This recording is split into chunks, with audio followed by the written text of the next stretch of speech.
Hi friends, welcome to my channel. আমি সনাতন পাল আপনাদের সামনে আরও একটা নতুন ভিডিও নিয়ে চলে এসেছি। তা এই ভিডিওর যে মেন টপিক হলো বিএসএনএল এর 4G।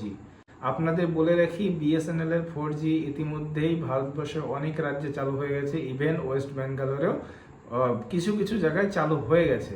তা কিছুদিনের ভিতরে, কিছুদিন বলতে সেটা মোটামুটি 5 থেকে 6 মাসের ভিতরে সারা ভারতবর্ষ সহ টোটাল ওয়েস্ট বেঙ্গলে বিএসএনএল এর 4G কভারেজ পাবে। তা সেই কারণে আর কিছুদিন আপনারা অপেক্ষা করুন, তাহলে আপনারা বিএসএনএল এর 4G ইউজ করতে পারবেন।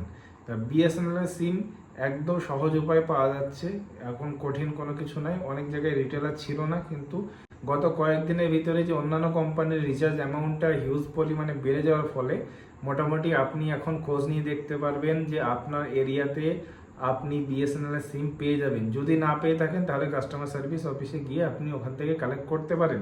আরও একটা কথা আপনাদের বলে রাখি, বিএসএনএল এর যে জেনারেল ম্যানেজার ওয়েস্ট বেঙ্গলের, তিনি বলেছেন 4 থেকে 5 মাসের ভিতরে বিএসএনএল টোটাল ওয়েস্ট বেঙ্গলে 4G কভারেজ দেবে।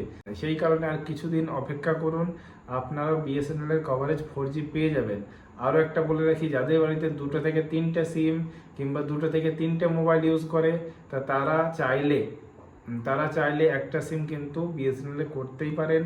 একবার ইউজ করে দেখুন, আশা করছি কোনো অসুবিধা হবে না। আর বিএসএনএল আসলে তবেই তো নেটওয়ার্ক উন্নত হবে। তা সেই কারণে আপনি চেষ্টা করুন বিএসএনএল আসার।